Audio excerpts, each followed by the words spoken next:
Steve Jobs a peut-être été le visage d'Apple, mais de nombreux présidents directeurs généraux sont venus avant lui.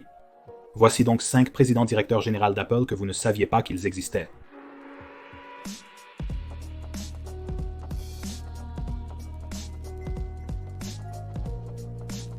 Quand Steve Jobs et Steve Wozniak ont créé Apple en 1976, leur jeune âge suscitait la méfiance quant à leur capacité à diriger la société.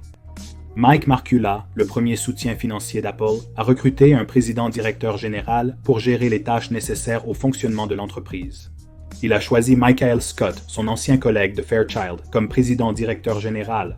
Scott était le 5e employé à rejoindre Apple et a été le président-directeur général d'Apple de 1997 à 1981. Scott a guidé Apple à travers une période de croissance phénoménale, avec la sortie du très populaire Apple II en juin 1977.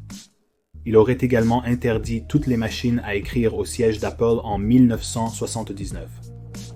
Une histoire intéressante à propos de Scott est lorsqu'il a licencié plus de la moitié de l'équipe Apple II au début de 1981, un jour qui a été surnommé le mercredi noir au sein de l'entreprise.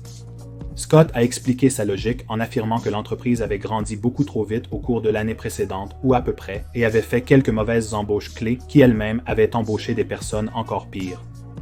Il pensait que la division Apple II était devenue trop complaisante et qu'Apple avait perdu l'agitation de la start-up qui était à la base de leur succès. Il a aidé à rendre Apple public en 1980 et a quitté l'entreprise peu de temps après. En 1977, Mike Markula est devenu un investisseur chez Apple, lui fournissant $80 000 comme investissement en actions dans l'entreprise et $170 000 comme prêt. Il est aussi devenu le 3e employé d'Apple. Markula est devenu président-directeur général en 1981 après le départ de Michael Scott de l'entreprise. Il a occupé le poste de président-directeur général temporaire jusqu'à 2 ans plus tard, lorsque Steve Jobs a réussi à recruter John Sculley pour le poste. Markula a aidé à commercialiser les 2 premiers ordinateurs Apple, fournissant à l'entreprise du crédit et du capital risque. Il avait déclaré rester chez Apple 4 ans, mais est resté plus longtemps, occupant le poste de président de 1985 à 1997 lorsqu'un nouveau conseil a été formé après le retour de Jobs. Le cofondateur d'Apple, Steve Wozniak, attribue apparemment à Markula le succès d'Apple plus qu'à lui-même, malgré le fait que Wozniak ait construit à lui seul les 2 premiers ordinateurs de l'entreprise.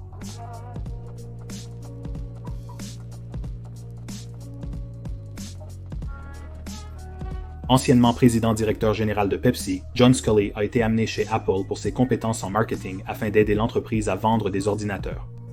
Sculley est connu pour ses désaccords avec Steve Jobs, qui en 1985 a commencé à perdre le contrôle de ses équipes, amenant Sculley et d'autres hauts dirigeants à le déposséder de toutes ses responsabilités opérationnelles.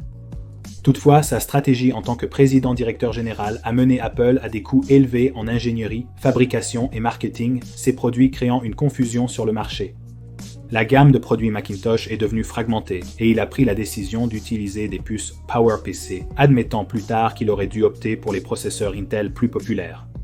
On peut arguer que son plus grand échec a été le bloc-notes Newton, un produit critiqué pour contenir une technologie sous-développée et un logiciel non peaufiné. Après un mauvais premier trimestre en 1993 dû à une guerre des prix des PC et des tensions internes sur la direction, le conseil d'administration d'Apple a forcé Sculley à partir.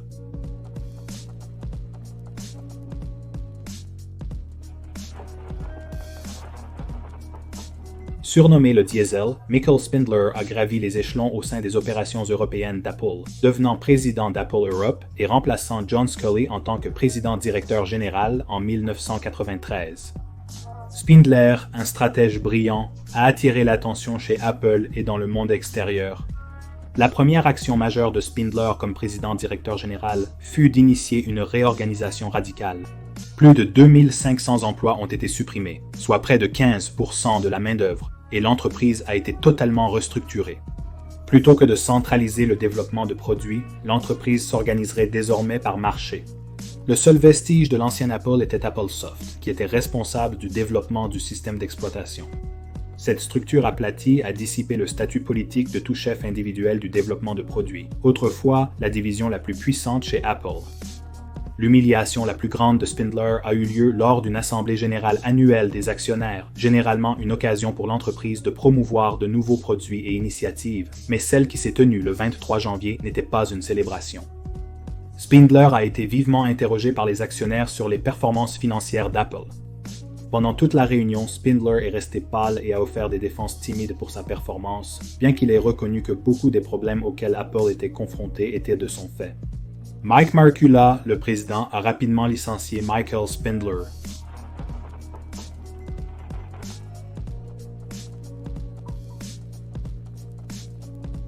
Amelio était le président-directeur général pendant les jours sombres d'Apple, et il a eu le mandat le plus court de tous les présidents-directeurs généraux d'Apple. Emilio a contribué à renverser les produits de faible qualité de l'entreprise et a introduit macOS 8.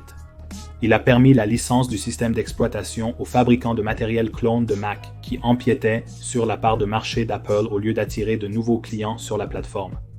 Amelio a aussi acquis Next, la société informatique rivale de Steve Jobs, pour 429 millions de dollars. Jobs a réintégré l'entreprise en tant que responsable de leur nouvelle division de système d'exploitation. En moins d'un an, l'action d'Apple a chuté à son plus bas niveau en 12 ans. Dans un coup d'État en 1997, Jobs a persuadé le conseil qu'Emilio n'était pas apte à diriger, entraînant son renvoi. Steve Jobs a été nommé président-directeur général par intérim avant de prendre officiellement le poste de président-directeur général en 2000.